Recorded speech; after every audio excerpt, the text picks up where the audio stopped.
हिमाचल में हुआ नया व्यवस्था परिवर्तन। सरकार ने भर्तियों की प्रक्रिया ही बदल दी। जेओए, आईटी और पटवारी भर्ती में इस बार नए नियम चलेंगे। कहीं भी ट्रांसफर कर सकेगी सरकार। स्कूलों में भी टेम्परेरी शिक्षक रखेगी सरकार। 5 साल बाद नौकरी से निकाल दिया जाएगा। 5,000 की नौकरी, 10,000 की नौकरी, 12,000 की नौकरी, 15,000 की नौकरी। इसे पढ़कर ऐसा नहीं लगता कि कोई बनिए की दुकान है जहां सेल्स बॉय की नौकरी बांटी जा रही है, लेकिन ये असल में हमारे हिमाचल की सरकारी नौकरियों का सैलरी स्लैब है। जयराम ठाकुर की भी सरकार में जब 4,500 रुपए की सैलरी वाली नौकरी निकाली गई थी, मुझे उस वक्त भी लगा था कि ये कैसा मजाक बनाया जा रहा है हमारे प्रदेश के बेरोजगार युवाओं का।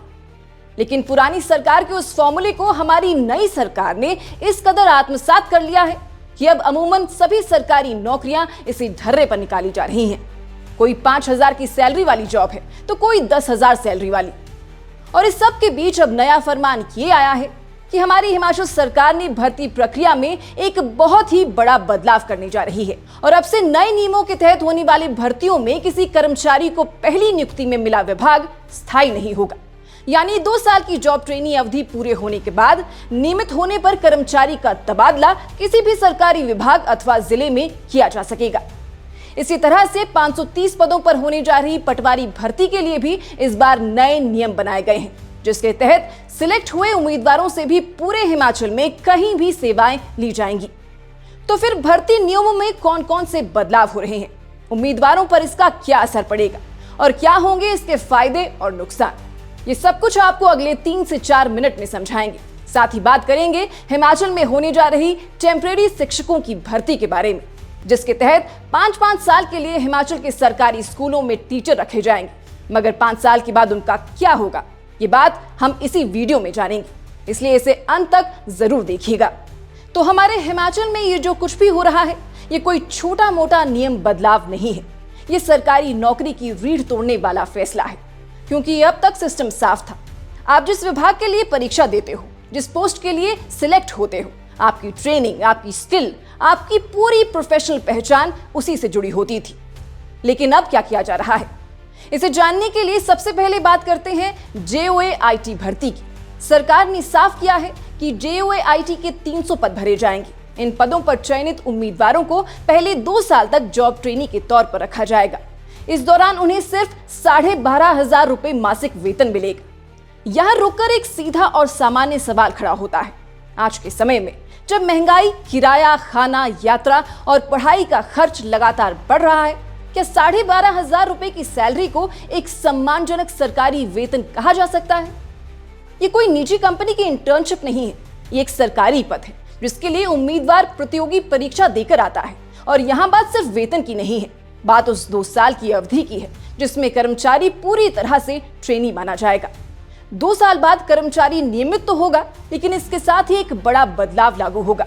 अब तक व्यवस्था ये थी कि जिस विभाग में नियुक्ति हुई, कर्मचारी उसी विभाग से जुड़ा रहता था। नई व्यवस्था में ये स्थायित्व खत्म कर दिया गया है।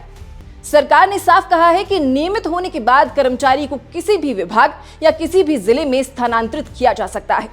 यानी ये हिमाचल की पहली ऐसी भर्ती होगी जिसमें विभाग आधारित स्थायित्व की अवधारणा समाप्त हो रही है। ये बदलाव नवगठित भर्ती निदेशालय के तहत किया जा रहा है। इसके अनुसार सामान्य श्रेणी समेत सभी कर्मचारियों का तबादला आवश्यकता के आधार पर किसी भी विभाग में किया जा सकेगा। अब यहाँ सरकार का पक्ष ये है कि इससे कर्मचारियों की कमी को पूरा किया जा सकेगा। जहां जरूरत होगी वहां स्टाफ उपलब्ध करवाया जा सकेगा। प्रशासनिक दृष्टि से ये एक लचीली व्यवस्था मानी जा रही है। लेकिन इसी के साथ कुछ व्यवहारिक सवाल भी सामने आते हैं।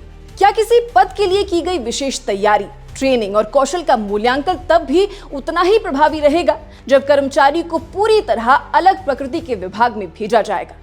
और क्या इस बदलाव के लिए कोई स्पष्ट गाइडलाइन, सीमा या समय सीमा तय की गई है? ये अभी साफ नहीं है।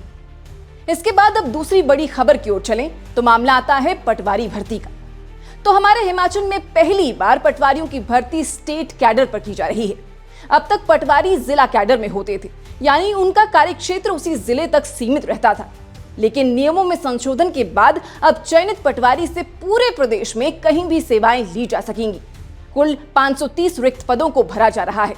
इस भर्ती के लिए आवेदन की अंतिम तिथि 16 जनवरी 2026 तय की गई है। शैक्षणिक योग्यता के तौर पर जमा 2 पास होना अनिवार्य है।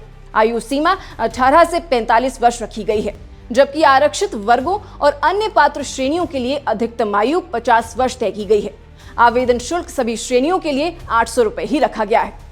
चयन प्रक्रिया 120 अंकों की कंप्यूटर आधारित परीक्षा के जरिए होगी, जिसकी अवधि 1.5 घंटे होगी। ये परीक्षा हिमाचल प्रदेश राज्य चयन आयोग द्वारा आयोजित की जाएगी। राजस्व मंत्री जगत सिंह नेगी का कहना है कि विभाग में लंबे समय से रिक्तियां हैं और इन्हें भरना जरूरी है। सरकार की कोशिश है कि एक पटवारी के पास एक ही सर्कल हो, ताकि लोगों को परेशानी ना झेलनी पड़े। साथ ही ये भी कहा गया है कि राजस्व विभाग का रिकॉर्ड अब ऑनलाइन किया जा चुका है। जमाबंदी से लेकर जमीन की रजिस्ट्री और इंतकाल तक की प्रक्रिया डिजिटल हो रही है। लेकिन यहाँ भी एक स्वाभाविक सवाल उठता है, जब वर्षों से काम कर रहे पटवारी स्टेट कैडर के विरोध में है, तो फिर नई भर्ती में यही व्यवस्था क्यों लागू की जा रही है? और क्या डिजिटल रिकॉर्ड होने के बाद भी स्थानीय स्तर पर जिम्मेदारियों और जवाबदेही की भूमिका पूरी तरह समाप्त हो जाती है? इसके बाद तीसरी और आखिरी खबर शिक्षा विभाग से जुड़ी हुई है। अभी हाल ही में मुख्यमंत्री सुखविंदर सिंह सुक्खू ने साफ कहा था कि शिक्षा विभाग में बड़े स्तर पर भर्तियां होंगी। इनमें स्थायी और अस्थायी दोनों तरह की भर्तियां शामिल होंगी और अस्थायी शिक्षकों की नियुक्ति 5 साल के लिए की जाएगी। जिसके बाद अब शिक्षा विभाग ने सीबीएसई स्कूलों के लिए ऐसे शिक्षकों की भर्ती का प्रस्ताव तैयार करना शुरू कर दिया है। प्रस्ताव के अनुसार सीबीएसई पाठ्यक्रम की विशेष जरूरतों को देखते हुए एक अलग कैडर बनाया जाएगा। वर्तमान शिक्षकों का चयन परीक्षा के माध्यम से किया जाएगा, ताकि विषय विशेषज्ञ शिक्षक उपलब्ध हो सकें। इसके अलावा अस्थायी शिक्षकों की भर्ती होगी। इन शिक्षकों की योग्यता, अनुभव, मानदेय और सेवा शर्तों को अंतिम रूप दिया जा रहा है। सरकार का मानना है कि सीबीएसई स्कूलों की पढ़ाई और मूल्यांकन प्रणाली राज्य बोर्ड से अलग है, इसलिए अलग प्रक्रिया जरूरी है। प्रस्ताव को मंत्रिमंडल की मंजूरी के लिए भेजा जाएगा और मंजूरी मिलते ही भर्ती प्रक्रिया शुरू होगी। सरकार का तर्क है कि इससे विषयवार शिक्षकों की कमी नहीं रहेगी और भविष्य की स्थायी नीति के लिए समय मिलेगा। लेकिन यहाँ भी एक बुनियादी सवाल है, क्या शिक्षा जैसे क्षेत्र में अस्थायित्व को समाधान माना जा सकता है? और 5 साल बाद इन शिक्षकों का क्या होगा? इस पर अभी कोई स्पष्ट नीति सामने नहीं है। और अगर हम इन तीनों खबरों को एक साथ देखें तो साफ दिखता है कि हिमाचल में भर्ती की प्रक्रिया और संरचना में बड़े बदलाव किए जा रहे हैं। कम वेतन, लंबी ट्रेनी अवधि, विभागीय स्थायित्व का अंत, स्टेट कैडर और अस्थायी नियुक्तियां, ये सभी फैसले एक साथ लागू हो रहे हैं। ये जरूरी है कि सरकार इन बदलावों के पीछे का तर्क साफ साफ और विस्तार से जनता के सामने रखे, खासकर उन युवाओं के सामने जो लंबे समय से स्थायी रोजगार की तलाश में है। क्योंकि सवाल सिर्फ नौकरी मिलने का नहीं है, सवाल उस भरोसे का है जिसके साथ युवा सरकारी नौकरी की ओर देखते हैं। तो फिर हिमाचल में हो रहे इन बड़े बदलावों के बारे में आपका क्या सोचना है? हमें कमेंट बॉक्स में जरूर बताइएगा। रिपोर्ट पसंद आई हो तो इसे लाइक शेयर जरूर कीजिएगा। अभी फिलहाल के लिए बस इतना ही। नमस्कार।